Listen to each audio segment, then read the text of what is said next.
Hello aspirants. இந்த January 4th வீக்கோட current affairs in depth அனாலிசிஸோட ஒரு பார்ட் 3 வீடியோ தான் இது.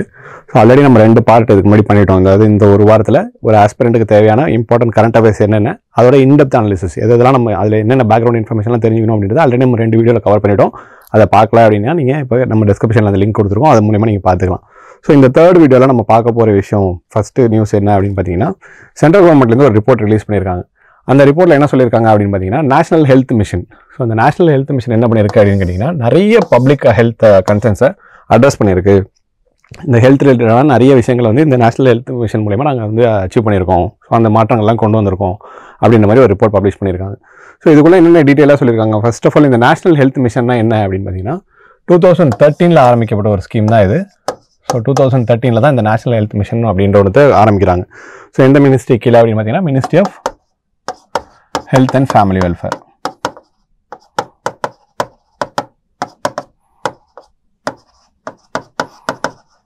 ஸோ இந்த மினிஸ்ட்ரி கீழே தான் இந்த நேஷனல் ஹெல்த் மிஷனை கொண்டு வராங்க. ஸோ இந்த நேஷனல் ஹெல்த் மிஷனை பார்த்தீங்கன்னா, இதுக்கு முன்னாடி national rural health mission and national urban health mission. So இப்படி இருந்த ரெண்டுத்தையும் தான் என்ன பண்ணுறாங்க, கிளப் பண்ணி நேஷனல் ஹெல்த் மிஷனாக கொண்டு வராங்க. ஓகேவா? ஸோ நேஷனல் ஹெல்த் மிஷனாக 2013 கவர்மெண்ட் வந்து லான்ச் பண்ணுறாங்க. ஸோ இதோட அப்ஜெக்டிவ் என்ன அப்படின்னு பார்த்தீங்கன்னா, ஹெல்த் செக்டரில் அதுவும் எஸ்பெஷலாக இந்த மெட்டர்னல் மார்ட்டாலிட்டி, இந்த இன்ஃபென்ட் மார்ட்டாலிட்டி, அதுமாதிரி இந்த ரீப்ரொடக்ஷன், இந்த மாதிரி விஷயத்தில், இந்த ரீப்ரொடக்டிவ் ஹெல்த், ஸோ இந்த மாதிரி விஷயத்தில் மெயினாக ஃபோக்கஸ் பண்ணணும். அதேமாதிரி பார்த்தீங்கன்னா, கம்யூனிகபிள் டிசீசஸ், அதாவது டிரான்ஸ்மிட்டபிள் டிசீசஸ், இது எல்லாத்தையுமே கண்ட்ரோல் பண்ணணும். அதேமாதிரி பார்த்தீங்கன்னா, நிறைய ஹெல்த் கேர் ஒர்க்கர்ஸை வந்து என்ஹான்ஸ் பண்ணணும். நிறைய பேரை வந்து எல்லா பீப்புளுக்குமே வந்து ஹெல்த் கேர் சர்வீசஸ்ன்றது அக்சசிபிளாக இருக்கணும். ஸோ அதுக்கு ஹெல்த் கேர் ப்ரொஃபஷனல்ஸோட நம்பர்ஸுமே இன்க்ரீஸ் பண்ணணும் அப்படின்ற மாதிரி ஒரு அப்ஜெக்டிவோட தான் இந்த ஸ்கீமை வந்து லான்ச் பண்ணாங்க, நேஷனல் ஹெல்த் மிஷனை. ஸோ 2013 கவர்மெண்ட் வந்து லான்ச் பண்ணுறாங்க. ஸோ இதை வந்து பார்த்திங்கன்னா, இம்ப்ளிமெண்டேஷன் ஃபுல் வந்து பார்த்திங்கன்னா ministry of health and family welfare தான் பார்த்துக்கிறாங்க. ஸோ ஒரு ஆல்மோஸ்ட் ஒரு 12 இயர்ஸ்க்கு அப்புறம் என்ன பண்ணுறாங்க அப்படின்னு கேட்டிங்கன்னா, இந்த கவர்மெண்ட் வந்து இப்போ ஒரு ரிப்போர்ட்டை சப்மிட் பண்ணியிருக்காங்க. இதில் என்ன சொல்லியிருக்காங்க அப்படின்னு கேட்டிங்கன்னா, இந்த நேஷனல் ஹெல்த் மிஷன் அப்படின்றது நிறைய அச்சீவ்மெண்ட்ஸ் பண்ணியிருக்கு அப்படின்னு சொல்லியிருக்காங்க. அதில் மெயினாக என்னென்ன அப்படின்னு பார்த்தீங்கன்னா, மெட்டர்னல் மார்ட்டாலிட்டி ரேஷியோவை கம்மி பண்ணியிருக்கோம். அதுமாதிரி டிபி, இன்சிடென்ட்ஸ் ஆஃப் டிபி, எவ்வளோ பேருக்கு டியூபர்குலோசிஸ் வருது அப்படின்றத கம்மி பண்ணியிருக்கோம். அதேமாதிரி சிக்கல் செல் அனேமியா, ஸோ இது எல்லாத்தையுமே நாங்கள் வந்து கண்ட்ரோல் பண்ணியிருக்கோம் அப்படின்ற மாதிரி சொல்லியிருக்காங்க. ஸோ இதில் அவங்க இந்த ஒரு சில வேர்ட்ஸ் எல்லாம் நமக்கு ரொம்ப இம்பார்ட்டன்ட். ஃபார் எக்ஸாம்பிள் வந்து மெட்டர்னல் மார்ட்டாலிட்டி ரேஷியோ, இந்த இன்ஃபென்ட் மார்ட்டாலிட்டி ரேஷியோ, ஸோ இந்த மாதிரி விஷயம்லாம் பார்த்திங்கன்னா நமக்கு ரொம்ப ரொம்ப இம்பார்ட்டண்ட்டாக இருக்கும். ஸோ அப்படி அவங்க சொல்லியிருக்கக்கூடிய விஷயம் இதில் என்னென்ன அப்படின்னு பார்த்தோன்னா, மெயினாக இதில் வேறு என்னென்ன சொல்லியிருக்காங்க அப்படின்னு பார்த்தீங்கன்னா, நாங்கள் வந்து ஹெல்த் கேர் ப்ரொஃபஷன்ஸோடைய நம்பர்ஸை ரொம்ப அதிகமாக இன்க்ரீஸ் பண்ணியிருக்கோம் அப்படின்ற மாதிரி சொல்லியிருக்காங்க. So AYUSH doctors, so Asha workers, allied health care workers, so Asha workers, public health managers, இவங்களோட நம்பர்ஸ் எல்லாமே வந்து பார்த்திங்கன்னா லாஸ்ட் ஃபினான்ஷியல் இயரோட இந்த ஃபினான்ஷியல் இயரில் நாங்கள் அதிகப்படுத்தியிருக்கோம் அப்படின்ற மாதிரி சொல்லியிருக்காங்க. அதே மாதிரி இவங்க என்ன சொல்லியிருக்காங்க அப்படின்னு பார்த்தீங்கன்னா, மெட்டர்னல் மார்ட்டாலிட்டி ரேஷியோ அப்படின்றத நாங்கள் 83% குறைச்சிருக்கோம் அப்படின்னு சொல்கிறாங்க. 1990 83% குறைச்சிருக்கோம் அப்படின்னு சொல்லியிருக்காங்க. இந்த மெட்டர்னல் மார்ட்டாலிட்டி ரேஷியோனா என்ன? மெட்டர்னல் மார்ட்டாலிட்டி ரேஷியோ MMR அப்படின்னா என்ன அப்படின்னு பார்த்தீங்கன்னா, 1 லட்சம் லைவ் பர்த்துக்கு, 1 லட்சம் குழந்தை உயிரோட பிறக்கும் போது எவ்வளோ தாய்மார்கள் இறந்து போகிறாங்க அப்படின்றத கால்குலேட் பண்ணுறதா என்ன அப்படின்னு பார்த்தீங்கன்னா, இந்த மெட்டர்னல் மார்ட்டாலிட்டி ரேஷியோ. ஸோ அப்போது number of maternal death per 1 lakh live births. So இது ரொம்ப இம்பார்ட்டண்டான வேர்ட்ஸ். ஸோ இந்த வேர்ட்ஸ்லாம் ரொம்ப இம்பார்ட்டன்ட். ஸோ எத்தனை தாய்மார்கள் இறந்து போகிறாங்க, 1 லட்சம் குழந்தை பிறக்கும் போது, அதாவது 1 லட்சம் குழந்தை உயிரோடு பிறக்கும் போது எத்தனை தாய்மார்கள் இறந்து போகிறாங்க அப்படின்றத கால்குலேட் பண்ணுறது தான் இந்த மெட்டர்னல் மார்ட்டாலிட்டி ரேஷியோ அப்படின்னு சொல்லுவோம். ஸோ இந்த மெட்டர்னல் மார்ட்டாலிட்டி ரேஷியோ என்ன பண்ணியிருக்காங்க, என்ன சொல்கிறாங்க அப்படின்னு பார்த்தீங்கன்னா, 1990 இருந்ததை விட நாங்கள் 83% குறைச்சிட்டோம். குளோபலாக வேர்ல்டு ஃபுல்லாகவே பார்த்தீங்கன்னா ஒரு 45% தான் டிக்ளைன் ஆகிட்டு இருக்குது. பட் இந்தியாவில் பொறுத்த வரைக்கும் பார்த்தீங்கன்னா 83% ஆகிருக்கு அப்படின்ற மாதிரி சொல்லியிருக்காங்க. ஸோ இந்தியாவை பொறுத்த வரைக்கும் இந்த மெட்டர்னல் மார்ட்டாலிட்டி ரேஷியோட நம்மளோட இது என்ன நம்ம கொள்கை வச்சுருந்தோம் அப்படின்னு பார்த்தீங்கன்னா, நம்ம இந்த நேஷனல் ஹெல்த் மிஷன் ஆரம்பிக்கும் போது நம்மளோட டார்கெட் என்ன வச்சுருந்தோம் அப்படின்னு பார்த்தீங்கன்னா, 1/1000. ஸோ 1000 லைவ் பர்த்துக்கு ஒரு மெட்டர்னல் இது ஒரு தாய்மார் தான் இறந்து போகணும் அப்படின்ற மாதிரி தான் நம்மளோட டார்கெட் வச்சுருந்தோம். ஆல்மோஸ்ட் நம்ம அதை அச்சீவ் பண்ணிகிட்டே வரோம் அப்படின்றதான் கவர்மெண்ட் இதில் சொல்லியிருக்காங்க. அதேமாதிரி இன்னொரு விஷயம் என்ன சொல்லியிருக்காங்க அப்படின்னு பார்த்தீங்கன்னா, infant mortality ratio. So infant mortality ratio அப்படின்றது அகைன் இன்ஃபென்ட் மார்ட்டாலிட்டி ரேஷியோ அப்படின்னா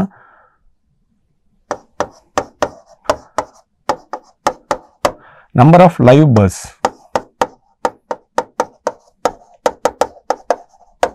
per 1000 births. ஓகேவா, 1000 குழந்தைகள் பிறக்குது அப்படின்னா அதில் எவ்வளோ குழந்தைகள் வந்து உயிரோட பிறக்குது and live until 1 years of age.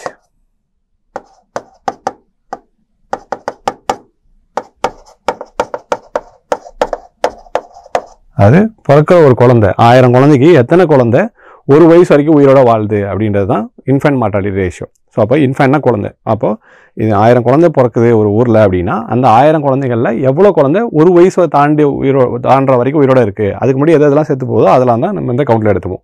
So இந்த இன்ஃபென்ட் மார்டாலிட்டி ரேஷியோ பொறுத்த வரைக்கும் இந்தியாவில் என்ன டார்கெட் வச்சுருந்தாங்க இந்த நேஷனல் ஹெல்த் மிஷனில் அப்படின்னு பார்த்தோன்னா 25/1000 அப்படின்ற மாதிரி வச்சுருந்தாங்க. ஓகேவா, அதாவது 1000 குழந்தை பிறக்குதுன்னா அதில் 25 குழந்தை மட்டும் தான் என்ன பண்ணும் ஒரு வயசுக்குள்ளே இறந்து போகலாம், அதுதான் நம்மளோட லிமிட்டு. அதை தாண்டி எந்த குழந்தையும் இறந்து போகக்கூடாது அப்படின்ற மாதிரி ஒரு லிமிட் வச்சுருந்தாங்க. ஸோ அதுபடி என்ன சொல்லியிருக்காங்க அப்படின்னு பார்த்தீங்கன்னா நம்மளோட இன்ஃபென்ட் மார்டாலிட்டி ரேஷியோ 39 இருந்தது.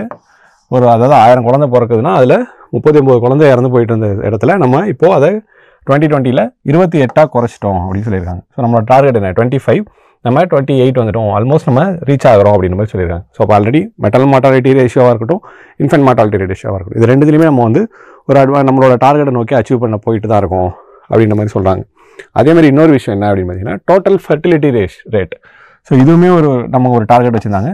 ஸோ இந்த டோட்டல் ஃபெர்டிலிட்டி ரேட் அப்படின்னா என்ன அப்படின்னு பார்த்தீங்கன்னா ஒரு விமன் உயிரோட வாழ்கிறாங்க, அவங்களோட கடைசி காலம் வரைக்கும் உயிரோட வாழ்கிறாங்கும் போது அவங்களால எவ்வளோ குழந்தை பெற்றுக்க முடியும் ஒரு ஆவரேஜா அப்படின்றத கால்குலேட் பண்ணுறது அந்த total fertility rate. So India ஃபுல்லாக இருக்கக்கூடிய எல்லா விமனுமே அவங்களோட கடைசி ஏஜ் வரைக்கும் வாழ்கிறாங்க, அவங்களோட எக்ஸ்டெண்ட் வரைக்கும் வாழ்கிறாங்கன்னு வச்சுப்போம். அந்த டைம் பீரியடில் அவங்களால மேக்ஸிமமாக எவ்வளோ குழந்தை பெற்றுக்க முடியும் அப்படின்ற ஒரு ஆவரேஜ் எடுக்கிறது தான் இந்த டோட்டல் ஃபெர்டிலிட்டி ரேட் அப்படின்னு சொல்லுவோம். ஸோ இந்த டோட்டல் ஃபெர்டிலிட்டி ரேட்டை பொறுத்த வரைக்கும் பார்த்திங்கன்னா 2.3 2 கம்மியாக இருக்குது அப்படின்ற மாதிரி சொல்லியிருக்காங்க. ஓகே, 2.3 2.2 வரைக்கும் நம்ம கம்மி பண்ணிட்டோம் அப்படின்ற மாதிரி சொல்லியிருக்காங்க. பட் இது ஒரு ஒரியிங் ஃபேக்டில் கூட இந்த விஷயத்தில் இருக்கும். இதுக்கு என்ன கம்மியாக இருக்குது, இதனால் ஏன் ஒரியிங் ஃபேக்ட் அப்படின்னு நம்ம எடுத்துக்கிட்டோம்னா இது நம்மளோட டார்கெட் என்ன அப்படின்னு பார்த்தீங்கன்னா 2.1 தான் நம்மளுடைய TFR target. Okay, total fertility target அப்படின்றது நமக்கு இந்த 2.1 வேல்யூ தான். பட் நம்ம 2.0க்கு போயிட்டோம். ஸோ ஏன் இந்த 2.1 விட கம்மியாக போனால் என்ன பிரச்சனை அப்படின்னு பார்த்தோன்னா இந்த 2.1 டோட்டல் ஃபெர்டிலிட்டி ரேட்டை தான் நம்ம என்ன சொல்லுவோம் அப்படின்னு பார்த்தீங்கன்னா ரீப்ளேஸ்மெண்ட் ரேட் அப்படின்னு சொல்லுவோம். ஸோ இந்த ரீப்ளேஸ்மெண்ட் ரேட் அப்படின்னா என்ன அப்படின்னு பார்த்தீங்கன்னா இந்த டோட்டல் ஃபெர்டிலிட்டி ரேட் வந்து 2.1 இருக்குது அப்படின்னா இப்போ இருக்கக்கூடிய எக்ஸிஸ்டிங் பாப்புலேஷன் அப்படியே மெயின்டைன் ஆகிட்டு இருக்கும் ஸ்டேபிளாக அப்படின்றது ஒரு கணக்கு. ஸோ இது 2.1 இல்லாமல் மேலே போயிட்டுருக்கு, இப்போ 2.3 2.5 இருக்குது அப்படின்னா நம்மளோட பாப்புலேஷன் இன்னும் க்ரோ ஆகிட்டு தான் இருக்க போகுது அப்படின்னு அர்த்தம். இதுவே அதோட கம்மியாகிட்டு இருக்குது, இப்போ 2.1 கம்மியாகிடுச்சு அப்படின்னா நம்மளோட பாப்புலேஷன் குறைய போகுதுன்னு அப்படின்றது அர்த்தம். ஸோ அப்போ ரீப்ளேஸ்மெண்ட் ரேட்டை விட கம்மியாக போகுது அப்படின்னா நம்மளோட பாப்புலேஷன் கம்மியாக போகுது. ஸோ நம்மளோட யங்கர் ஜென்ரேஷன் அடுத்து உருவாக போகிற ஜென்ரேஷன் அப்படின்றது கம்மியாகிட்டு இருக்கும். ஸோ இதெல்லாமே நமக்கு ஃபியூச்சரில் டெமோகிராஃபிக் டிவிடெண்ட்டை ஒரு கட்டத்தில் அஃபெக்ட் பண்ணும். ஸோ அதனால தான் என்ன பண்ணுறாங்க அப்படின்னா இது ஒரு ஒரியிங் ஃபேக்டாக இருக்குது, இந்தியாவை பொறுத்த ஃபேக்டராக இருக்குது. பட் ஆனாலும் ரேட்டை பொறுத்த வரைக்கும் 2.3 2.2க்கு கொண்டு வந்துட்டோம். ஸோ 2.1 தான் நம்மளோட டார்கெட். ஸோ இதுவுமே நம்ம தெரிஞ்சுக்க வேண்டிய ஒரு விஷயம். ஸோ இப்போ இதெல்லாம் தான் வந்து இந்த ரிப்போர்ட்டில் சென்டர் சொல்லியிருக்காங்க. அதேமாதிரி அவங்க இன்னொரு விஷயம் என்ன பண்ணியிருக்காங்க அப்படின்னு பார்த்தீங்கன்னா நம்ம இப்போ போயிட்டுருக்க ட்ராக் படி பார்த்தீங்கன்னா யூஎன் சொல்லியிருக்கக்கூடிய இந்த sustainable development goals, so united நேஷனுடைய சஸ்டைனபிள் டெவலப்மெண்ட் கோல்ஸை 2030 வந்து நம்ம வந்து அச்சீவ் பண்ணணும். நம்ம அதுக்குள்ளே நம்ம வந்து இந்த டார்கெட் எல்லாமே ரீச் பண்ணணும். ஆனால் இப்போ நம்ம போயிட்டுருக்க ஃபேஸில் 2030க்கு முன்னாடியே நம்ம ரீச் பண்ணிவிடுவோம் அப்படின்ற மாதிரி சொல்லியிருக்காங்க.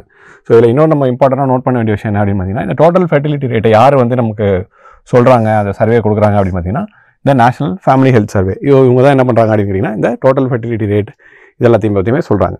ஸோ அப்போ கவர்மெண்ட் கொடுத்துருக்கக்கூடிய ஒரு இன்ஃபர்மேஷன், கவர்மெண்ட்லேருந்து இருக்கக்கூடிய ரிப்போர்ட்டில் நமக்கு தேவையான இன்ஃபர்மேஷன் என்ன அப்படின்னு பார்த்தோன்னா இதில் மெயினாக மெட்டர்னல் மார்டாலிட்டி ரேட் அது எவ்வளோ கம்மியாக இருக்குது. ஃபஸ்ட்டு மெட்டர்னல் மார்டாலிட்டி ரேட்னா என்ன, அது எவ்வளோ கம்மியாக இருக்குது. அதேமாதிரி இன்ஃபென்ட் மார்டாலிட்டி ரேட் அப்படின்னா என்ன, அது எவ்வளோ கம்மி பண்ணியிருக்காங்க. அதுக்கப்புறம் பார்த்திங்கன்னா டோட்டல் ஃபெர்டிலிட்டி ரேட், அதுலேயுமே பார்த்திங்கன்னா ரீப்ளேஸ்மெண்ட் ரேட். ஸோ இதெல்லாமே தான் நம்ம பார்க்குறோம். அதுக்கப்புறம் இந்த நேஷ்னல் ஹெல்த் மிஷன், ஸோ அதோடைய பேக்ரவுண்ட் எந்த மினிஸ்ட்ரி கீழே வருது அப்படின்ற மாதிரியும் அந்த நேஷனல் ஹெல்த் மிஷனை இந்த கவர்மெண்ட் வந்து இது பண்ணுறதுக்காக என்ஹான்ஸ் பண்ணுறதுக்காக என்னென்ன ஸ்கீம்ஸ் எல்லாம் கீழே வந்திருக்கு அப்படின்னு நமக்கு தெரிஞ்சுக்கணும். அதுலேயும் பார்த்திங்கன்னா நமக்கு நிறைய இந்த ஆயுஷ்மான் பாரதாக இருக்கலாம், இந்த இன்சூரன்ஸ்க்காக உள்ளது, ஈவன் ஜனனி சுரக்ஷா யோஜனாவாக இருக்கலாம், மிஷன் இந்த தனுஷா இருக்கலாம். ஸோ இந்த மாதிரி ஹெல்த் ரிலேட்டடான நிறைய சப்ஸ்கீம்ஸ் சேர்ந்தால் என்ன பண்ணோம் அப்படின்னு கேட்டிங்கன்னா இந்த ஒரு நேஷனல் ஹெல்த் மிஷனை சக்ஸஸ் பண்ணவும் வச்சிருக்கு. ஸோ அப்போ இதுக்கான எல்லா கம்ப்ளீட் டீட்டெயில்ஸுமே நமக்கு இந்த இது ரிலேட்டடாக வேணும். ஏன்னா இது வந்து கவர்மெண்ட் சைடில் ஒரு ரிப்போர்ட் ரிலீஸ் பண்ணியிருக்காங்க அப்படிங்கும்போது நம்மளுடைய எக்ஸாமினர் பாயிண்ட் ஆஃப் வியூவில் இது வந்து கொஷினாக கேட்கறதுக்கான சான்சஸ் நிறையாவே இருக்குது. ஓகேவா? ஸோ நம்ம இந்த வாரத்தில் வந்த இன்னொரு இம்பார்ட்டண்டான நியூஸ் அப்படின்னா ஸோ இது உங்களுக்குலாம் ஒரு ஆச்சரியமாக இருக்கலாம். ஏன்னா நியூஸ்ன்னு சொல்லிட்டு ஒரு ஃபோட்டோ மட்டும் காட்டுறீங்க, இதில் என்ன நியூஸ் இருக்குது அப்படின்னு சொல்லிட்டு. ஸோ யூபிஎஸ்சியாக இருக்கட்டும், டிஎன்பிஎஸ்சியாக இருக்கட்டும், ஒரு எஸ்எஸ்சியாக இருக்கட்டும், எந்த ஒரு சர்வீஸ் கமிஷனுமே எந்த ஒரு எக்ஸாமினருமே என்ன பண்ணுவாங்க அப்படின்னு கேட்டிங்கன்னா, ரொம்ப கம்மியாக நம்ம எதை நோட்டீஸ் பண்ணியிருக்கோமோ அதுலேருந்து தான் நம்மள்ட்ட கொஸ்டின் கேட்க பார்ப்பாங்க. ஏன்னா ஒரு ரொம்ப இம்பார்ட்டண்டாக ஒரு ஃபேமஸாக ஒரு நியூஸ் இருக்குன்னா எல்லாருமே அதை படிச்சிருப்பாங்கன்னு தெரியும். ஒரு சில எக்ஸாமினர்ஸ் என்ன பண்ணுவாங்க, ஒரு சில எக்ஸாம் கமிஷன் என்ன பண்ணுவாங்க அப்படின்னு கேட்டிங்கன்னா, மெயினாக எதெல்லாம் நம்ம அன்நோட்டிஸ்டாக போதோ அதுலேருந்து தான் கொஸ்டின் அதிகமாக கேட்பாங்க. அதுவும் எஸ்பெஷலாக இந்த ஹிந்து நியூஸ் பேப்பர் படிக்கிற எல்லாருமே பார்த்தீங்கன்னா அப்பப்போ இந்த மாதிரி ஒரு ஃபோட்டோ வந்து ஒன்று வரும். ஒரு ஃபோட்டோ போட்டு கீழே 2 லைன் கொடுத்துருப்பாங்க. ஸோ நம்ம அதில் என்ன நியூஸ் இருக்க போகுது அப்படின்னு சொல்லிட்டு நம்ம அதை ஒமிட் பண்ணிட்டு போய்டும். ஒரு ஃபோட்டோ இதில் என்ன இருக்க போகுதுன்னு சொல்லிட்டு. பட் அந்த ஃபோட்டோ கீழே இருக்கக்கூடிய இன்ஃபர்மேஷன்லேருந்து இது வரைக்கும் பார்த்தீங்கன்னா யூபிஎஸ்சி மாதிரி எக்ஸாம்லேயே நிறைய கொஸ்டின்ஸ் வந்திருக்கு. ஸோ அப்படி இந்த வாரத்தில் இந்த ஒரு ஃபோட்டோவோட இதுதான் வந்து இது. ஸோ இதில் என்ன சொல்லியிருக்காங்க அப்படின்னு பார்த்தீங்கன்னா, இந்த ஃபோட்டோ கீழே அவங்க கொடுத்துருக்க மென்ஷன், இந்த ஃபோட்டோன்றது சினார் அப்படின்ற ஒரு ட்ரீ. ஓகேவா? ஸோ சினார் அப்படின்ற ஒரு ட்ரீ. ஸோ இந்த நியூஸில் என்ன, இந்த ஃபோட்டோ இமேஜ் கீழே என்ன சொல்லியிருக்காங்க அப்படின்னு பார்த்தீங்கன்னா, இந்த சினார்ன்றது பார்த்தீங்கன்னா காஷ்மீரில் வளரக்கூடிய ஒரு செடி மரம். ஸோ காஷ்மீர்ன்றதை தாண்டி எல்லா கோல்டு ரீஜன்ஸ்லையும் இட்டாலியிலேருந்து இருக்கக்கூடிய நிறைய கோல்டு ரீஜன்ஸ் எல்லாமே I mean cold as well as water level அதிகமாக இருக்கக்கூடிய ரீஜன்ஸ் எல்லாத்துலேயுமே இந்த மரம்ன்றது சினார் அப்படின்ற மரம் வளரும் அப்படின்ற மாதிரி சொல்லியிருக்காங்க. ஸோ இந்த மரத்தை வந்து என்ன பண்ணுறாங்க அப்படின்னு கேட்டிங்கன்னா, QR கோடு வந்து ஜம்மு காஷ்மீர் கவர்மெண்ட் வந்து இது பண்ணுறாங்க. ஜம்மு காஷ்மீர் ஃபாரஸ்ட் டிபார்ட்மெண்ட் பார்த்தீங்கன்னா இந்த சினார் ட்ரீஸில் அவங்களோட QR வந்து ப்ளேஸ் பண்ணிகிட்ருக்காங்க. ஸோ இதுதான் அந்த இமேஜாக சொல்லியிருக்காங்க. இது எதுக்கு கீழே பண்ணுறாங்க அப்படின்னு கேட்டிங்கன்னா, இந்த digital tree Aadhaar conservation initiative அப்படின்ற ஒரு ஸ்கீம் கீழே, இந்த இனிஷியேட்டிவ் கீழே தான் என்ன பண்ணியிருக்காங்க அப்படின்னு கேட்டிங்கன்னா, எல்லா சினார் ட்ரீஸ்லையுமே இந்த மாதிரி ஒரு QR கோடை வந்து ப்ளேஸ் பண்ணுறாங்க. ஸோ இந்த QR கோடை எதுக்காக அப்படின்னு பார்த்தீங்கன்னா, இந்த சினார் ட்ரீஸ் எல்லாமே ஓரளவுக்கு அழிஞ்சு வந்துகிட்டே இருக்குது. ஸோ அது அழியறதுக்கான ரீசன் அப்படின்னு பார்த்தோன்னா, ஈவன் கன்ஸ்ட்ரக்ஷன் ஆக்டிவிட்டீஸாக இருக்கலாம், இல்லை வந்து அந்த கிளைமேட் சேஞ்சாக இருக்கலாம். ஸோ இந்த மாதிரி நிறைய விஷயங்கள்னால என்ன ஆகுது அப்படின்னு கேட்டிங்கன்னா, இந்த சினார் ட்ரீஸ் அப்படின்றது அழிஞ்சு வந்துகிட்டே இருக்குது. ஸோ அதனால் என்ன பண்ணுறாங்க அப்படின்னு கேட்டிங்கன்னா, இதை கன்சர்வ் பண்ணணும் அப்படின்றதுக்காக இந்த QR கோடு வந்து ப்ளேஸ் பண்ணுறாங்க. இந்த QR கோடை நீங்கள் எடுத்துக்கிட்டீங்க அப்படின்னா அதுக்குள்ளே வந்து உங்களுக்கு நிறைய இன்ஃபர்மேஷன் இருக்கும். அந்த ட்ரீயோட வயசு என்ன, அது எவ்வளோ, எந்த ரீஜனில் இருக்குது, ஸோ இந்த மாதிரி ரீஜன் ஸ்பெசிஃபிக்கான டேட்டா இது எல்லாமே பார்த்தீங்கன்னா இந்த QRலேயே வந்துடும். ஸோ இது வந்து ஒரு கன்சர்வேஷன் எஃபர்ட்டை இன்னும் மேம்படுத்தும் அப்படின்றதுக்காக தான் இதை கொண்டு வந்துருக்காங்க. ஸோ இதுதான் இந்த இதுலேருந்து கொடுத்துருக்கக்கூடிய இன்ஃபர்மேஷன். அதுவே இன்னும் கொஞ்சம் நம்ம வந்து டீட்டெயிலாக பார்க்கணும், இல்லை இதோட பேக்ரவுண்ட் அப்படி இதில் வேறு என்னெல்லாம் நமக்கு அடிஷ்னலான இன்ஃபர்மேஷன் வேணும் அப்படின்னு நினச்சிங்கன்னா, ஃபஸ்ட்டு இந்த சினார் ட்ரீனா என்ன அப்படின்றது நமக்கு தெரியும். ஸோ இந்த சினார் ட்ரீயே அப்படின்றது ஈவன் மேப்பிள் ட்ரீன்னு கூட சொல்லுவாங்க. ஓகே, சினார் இல்லைனா மேப்பிள் ட்ரீன்னு சொல்லுவாங்க. இது இதோட ரீஜன் இது எங்கெங்கெல்லாம் இருக்கும் அப்படின்னு பார்த்தீங்கன்னா, ஃப்ரம் இட்டாலியிலேருந்து காஷ்மீர் வரைக்கும், ஐ மீன் இந்த ஹிமாலயன் ரீஜன் வரைக்கும், அதுவும் எஸ்பெஷலாக ஈஸ்டர்ன் ஹிமாலயாஸில். ஸோ கோல்டு கிளைமேட்டில் தான் இது வளரும். மெயினாக கோல்டு கிளைமேட்டில் தான் இந்த மரம்ன்றது சினார்ன்றது வளரும். இது ஒரு deciduous type of tree. So நம்ம வந்து evergreen, tropical deciduous, temperate deciduous இது மாதிரிலாம் படிச்சிருக்கோம் இல்லையா. ஸோ இது வந்து ஒரு temperate deciduous type of tree. அந்த டைப் ஆஃப் ஃபாரஸ்ட்டை சேர்ந்தது தான் இந்த ட்ரீ. ஸோ இந்த சினாரை பொறுத்த வரைக்கும் பார்த்திங்கன்னா ஒரு 30 மீட்டர் வரைக்கும் ஹைட் வளரும். அதுமாதிரி 15 மீட்டர் வரைக்கும் அதோட வித்து இருக்கும். ஸோ 30 அடி உயரம் வரைக்கும், 30 மீட்டர் வரைக்குமே அது உயரம் போக முடியக்கூடியது. அதேமாதிரி பார்த்திங்கன்னா ஒரு 15 மீட்டர் வரைக்குமே இதோட வித்துமே வந்து இருக்கும். அதேமாதிரி பார்த்திங்கன்னா இது ஒரு லாங்கவிட்டி உள்ள ஒரு ட்ரீ, ஒரு ஸ்பீஷஸ். லாங்கவிட்டி அப்படின்னா இது மினிமம் பார்த்திங்கன்னா ஒரு 600 to 700 வருஷம் வரைக்கும் இது வாழக்கூடிய ஒரு மரம் தான் இது.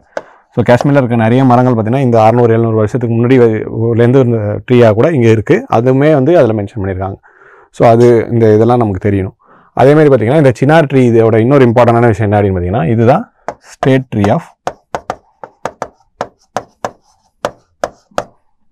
Jammu and Kashmir. So Jammu and காஷ்மீரோட ஸ்டேட் ட்ரீயுமே பார்த்திங்கன்னா இந்த சினார் இல்லைனா மேப்பிள் ட்ரீ தான். ஸோ இதே மாதிரி நம்ம தமிழ்நாட்டோடைய ஸ்டேட் ட்ரீ என்ன அப்படின்னு உங்களுக்கு தெரிஞ்சிச்சுன்னா கீழே கமெண்ட்டில் சொல்லுங்கள். ஸோ இந்த வீக்கில் மோஸ்ட் இம்பார்ட்டண்டாக வந்தக்கூடிய ஒரு 6 கரண்ட் அஃபேர்ஸ் எடுத்து ஒரு 3 பார்ட்டாக நம்ம டிஸ்கஸ் பண்ணிட்டோம். ஸோ பார்ட் 1, பார்ட் 2, இது நம்ம பார்ட் 3ல் இருக்கும். 3 பார்ட்டில் வந்து நம்ம டிஸ்கஸ் பண்ணிட்டோம். இதே மாதிரி உங்களுக்கு இந்த ஒரு வீக்கும் நம்மளுடைய கரண்ட் அஃபேர்ஸில் வந்து இன்டெப்த்தாக இந்த மாதிரி ஒரு அனலைசிஸ் வேணும் அப்படின்னு நினச்சிங்கன்னா நம்மளோட சென்டர் மேப் சேனலை சப்ஸ்கிரைப் பண்ணிக்கோங்க. Thank you. Center Map. You dare to dream, we care to accomplish.